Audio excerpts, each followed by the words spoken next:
Hello everyone, my name is Umesh. In this video, I am going to give the introduction about phishing. Basically, what is phishing and what is phishing attack? Phishing is a type of social engineering attack often used to steal your data, including login credential and credit card numbers. And the phishing occurs when an attacker, as a trusted entity, dupes a victim into opening an email, instant messages, or text messages. The recipient is then tricked into clicking some links, which can be leads to the installation of malware, the freezing of the system as the part of ransomware attack. And so many types of phishings are there like spear phishing, email phishing, link manipulation, fake website, CO fraud, and etc. Let's know about some simple phishing examples. Very first is warming messages from your bank. Someone sending the messages by using the bank names and all. Once you click that messages, you will be hooked like a fish, and your contact and logo can be cracked by the cyber criminals. Then it could be cause for to lose your credential information or personal data. And the second one is unwanted email. The phishing scammer sending the unwanted emails to the user, and he watches your personal and financial information by using the generic source like email. Using that email, they can grab your money. Next is sending malware through email. The attacker send the messages through email to the user. That user once open that email, the malware is automatically installed in that system. After the installation, that system could be hacked by the attacker. The user cannot access that system because access permission will be denied. That access permission will be denied by the hacker. The hacker can have a permission to change that password, and he can grab the credential data of the user. This is what all about simple introduction about phishing. The next, my friends are going to explain in detail about phishing, types of phishing, and what are all the tools they are used for the phishing, and how to protect from the phishing attack. Thank you. Thank you all. Hello everyone, I'm Sujana. My topic is types of phishing. There are mainly five types of phishing: email phishing, spear phishing, whaling phishing, smishing and wishing phishing, clone phishing. First one is email phishing. Most phishing attacks are sent by email and are not personalized or targeted to a specific individual or company. This is termed as bulk phishing. The content of the bulk phishing message varies widely depending on the goal of the attacker. Common targets for the impersonation including banks and financial services, email and cloud productivity provider, and streaming services. Attacker may use the credential obtained to directly steal money from the victim. Although compromised accounts are often used instead of a jumping off point to perform other attacks, such as theft of proprietary information, the installation of malware, or the spear phishing of other people within the target's organization. Spear phishing. There are two others more sophisticated types of phishing involving email. The first spear phishing describes the malicious email sent to specific person. Criminals who do this will already have some or all of the information about the victim: their name, place of employment, job title, email address, and specific information about their job role. One of the most famous data breaches in the recent history, the hacking of the Democratic National Committee, was done with the help of the spear phishing. The first attack sent emails containing malicious attachment to more than 1,000 email addresses. Its success led to another campaigning that tricked members of the committee into sharing their passwords.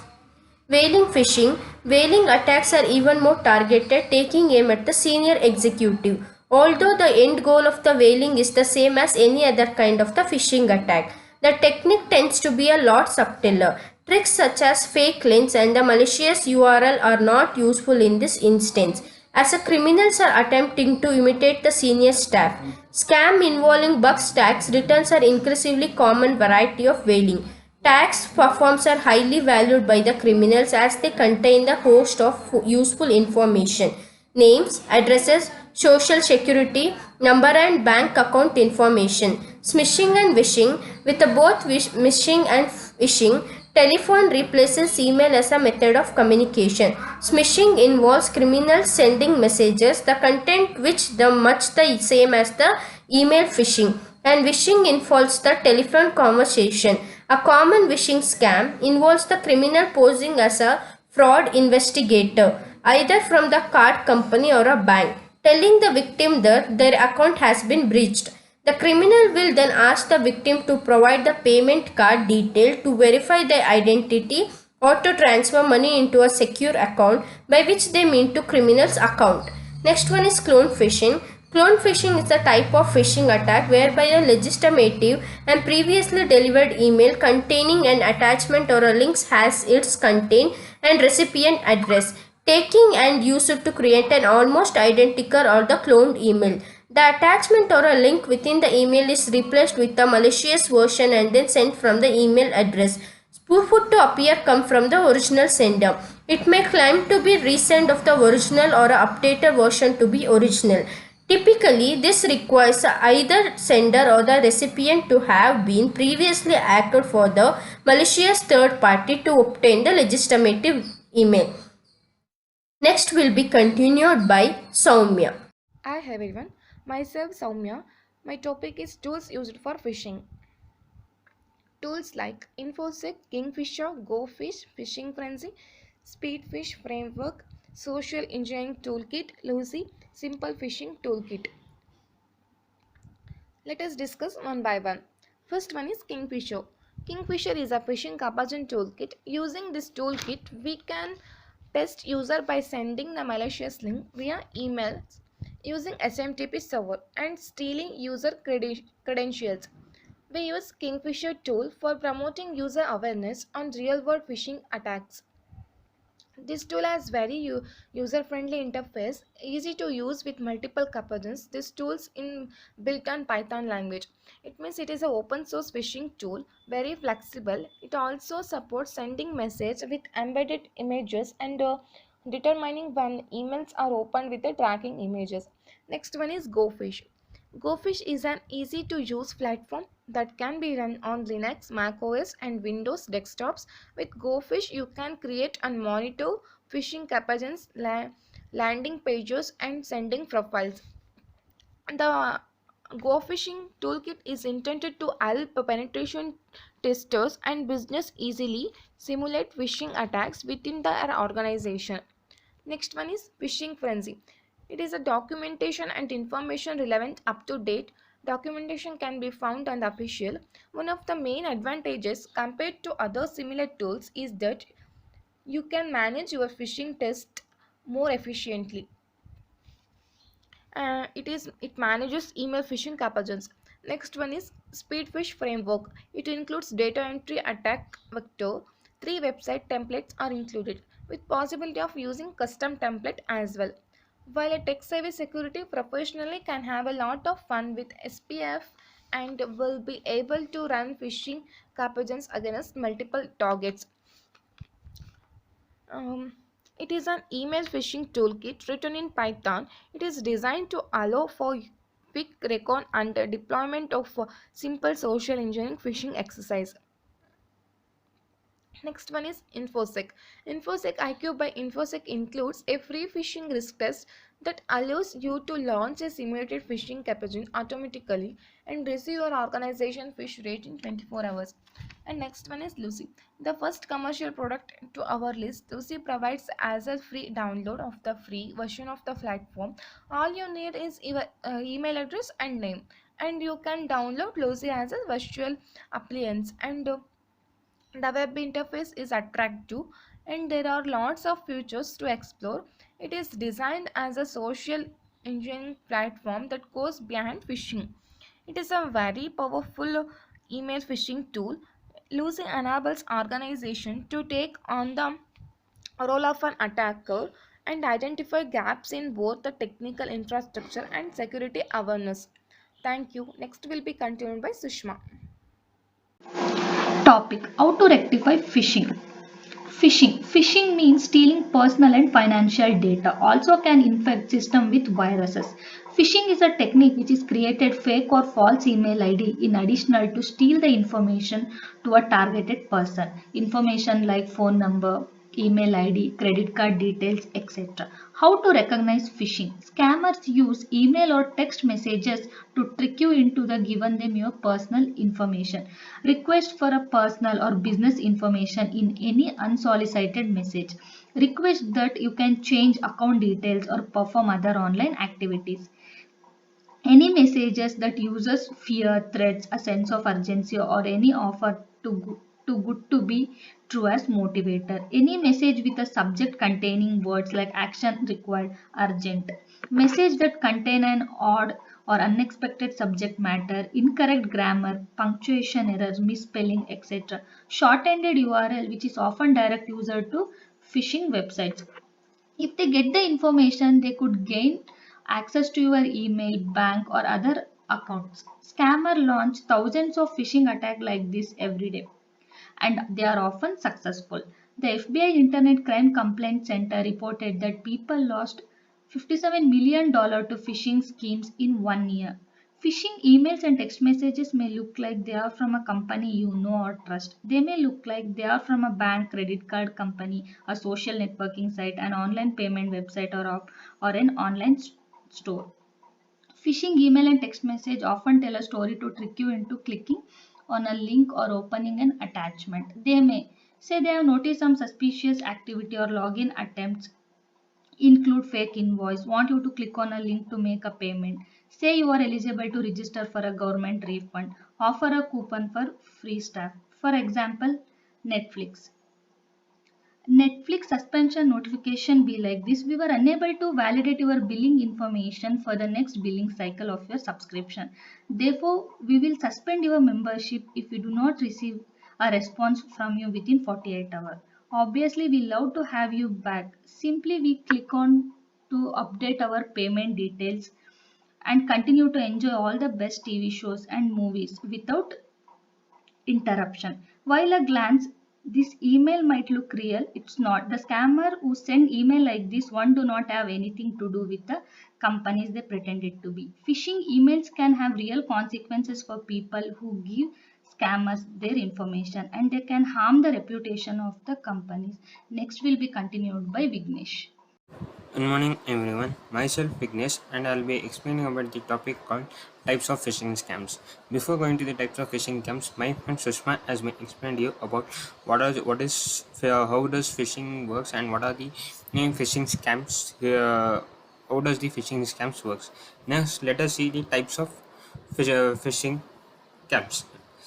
Deceptive phishing. As you can see the diagram as explained with the steps with the arrow marks, the same thing has been explained here with the steps. That is, the fisher creates a phishing website in this server, which this the arrow mark which has been shown here. This is the fisher who is going to create a website and stores it in the server.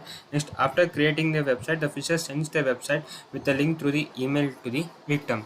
The fisher was sending through the email attachment to the victim. Next, the victim then clicks the victim then clicks on the link and he directs to the phishing website. The victim here who is here clicks on the response which has been sent through the fisher, that goes directly to the phishing website but not the target website. Then goes directly to the phishing website which has been created by the fisher. To that phishing website, right, the whatever the information which he wants, he gets it and through that phishing websites. Later, then the fisher goes to the target system and sends a response to the victim. This is all about deceptive phishing. Now let's see what is malware based phishing. It refers injecting a code that can correct the systems.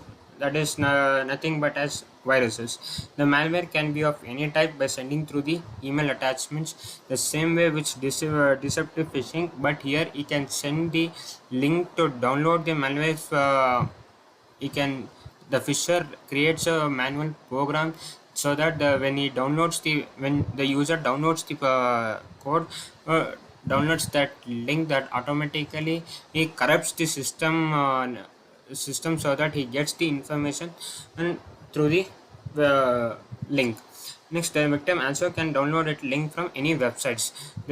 Some of the fishers may create a websites same like the original, like Facebook. Okay, can create, or the Twitter, or same how it has been said the same way. He creates one and he clicks and he puts a program in the website, and the user unknowingly downloads it, and it may get the manual code can be corrupted. Next is keyloggers. Keyloggers is keylogger is nothing but the a keyboard struct which is present in the keyboard. As you see here, the red color button is nothing but the red or green is nothing but the keystrokes. When you press a key, it gives you the red light, and the ASCII code which this represents goes to the fisher through the through the website which he has been created, or the code which he has been created. And this can also be possible if the malware has been installed by the victim, which the fisher has sent to the email attachments or downloaded by the through the websites. Sorry. Next, session hijacking. This attack also based on malware or through online by tracking the session ID. Once a user a victim sends a link through the witness, when the user is logging to any account, net banking, or any account he wants, and the attacker uses that session ID through the malware code which is in this link, and he gets the session ID and gets the password and gets access to the account. Then he grabs all the information which he want, and grab how much like if you're using a net banking, he can grab the amount, how much of money you want. He grab the amount, and he can till the session till the user logouts, till that he can get this one amount how much ever he wants. When the session closes out, he also has been logged out, so that after session logout he can't the access which has been given by the fisher ends out. Also, he can gain the important account password and access it whenever he wants. Once he get the information through that website, he can log out anywhere he wants. Next is system reconfiguration attacks. This can be done through the malware code, that is codes which has been manually a script which has been put in the malware codes. The fisher can access the settings of a computer system and modify the settings and grab the URLs which he had bookmarked, and he can also change the website name that the user regularly visits through that malware code which has been done. Thank you. Now next will be continued by Chandana. Hi everyone, myself Chandana. Today we are discussing about protection against phishing. Introduction. We cannot overestimate the importance of education when it comes to improving our awareness of phishing and other digital security. Knowing what to look out for in a phishing attack is important, but that's only half the battle. Users also need to take concrete steps to deter phishers and keep their information safe. There are few steps protecting against phishing.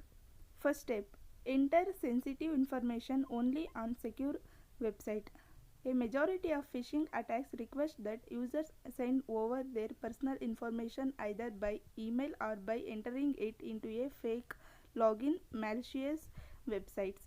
To protect against this tactic, try to submit your personal information only on secure websites. Second one, don't panic. Phishers commonly incorporate threats and a sense of urgency into their attack emails. Remain calm if you receive a threatening or otherwise alarming email. That way, you can make for informed decisions and avoid falling victim to a phishing scam. Third one, in doubt, delete the email. Some suspicious emails don't come with any usable contact information about the sender. If that's the case, try to research the sender and see if you can find out any information about them. If you are unable to do so, it's better to just delete the email and not take any chances with your computer security. Fourth one, contact the sender. If you receive suspicious email from a friend, family member, business, or other trusted sources that seems suspicious out of character, contact them and confirm whether they actually send you message. They might say they did, or they could reveal they were recently hacked. Fifth one, enable contact only on documents trusted sources. Phishers like to infect users with malware is via malicious email attachments. Users need to approach the enable contact button in Office documents carefully. When they know the document originated from a trusted sources, should they click the enable content button. Sixth one, familiarize yourself with a website's privacy policy before signing up. Just because a website uses HTTPS does not necessarily mean you should share your personal information with it. Be on the safe side. Review the site's privacy policy and make sure agree with its terms and conditions. However, over suspicious URLs before clicking on them. Attackers like to trick their targets into clicking on the seemingly begin URL that in actual leads to a malicious domain. Fortunately, users can easily expose the truth by hovering over a suspect URL. Don't it link to where its test say it does. If not, you can be sure the URL's true destination is malicious in nature. Eighth one, exercise cautions around shortened links. Not all URLs give up their actual link locations when you are over. Shortened URLs such as bit.ly and tinyURL might help reduce URL size and track links. However, a URL that has been shortened reveals no information about its actual destination. Think twice before clicking on them. Thank you. Hello everyone, myself Ankaraju. Today I am gonna present a PPT on topic how phishing works. Phishing is a social engineering attack where the attacker entices his victims to give up their credentials for a given website by impersonating it. Believe it or not, phishing campaigns are well organized and follow a very strict playbook. This post target revealing some insight into how phishing effort functions in the engine, exhibit which framework phishers use to take clients' certifications and give guidance on the best way to safeguard against it. Next, we shall know about the phishing cycle. This is how phishing diagram can be seen, and by observing the diagram clearly we can see how phishing works. As visible in the schema above, the cycle of phishing can be broken down into 5 distinct phases. First one, the phisher tracks down a weak site and transfers its phishing unit. Generally, a phishing unit is a duplicate of the real site login page, like Google, Facebook, Dropbox, adjusted so the certifications are presented on a little script that sends the taken qualification to the phishers and locks the casualty to the genuine site. Second one, the phisher lures its victim to his fake login page by sending emails. For example, they might ask the victim to login page by sending free stuff, increased quota, or review some sort of issue. Third one, the casualty visits the phishing page, inputs are login and secret word. Those certifications are prepared by the PHP script that diverts the clueless casualties to the genuine site. Fourth one, the PHP script sends the stolen credentials to an email address controlled by the phisher. And last one, the fisher gets a notice that an email is in his inbox. He logs in, recovers the taken qualification and captures the casualty account. Thank you. Next will be continued by Sujana.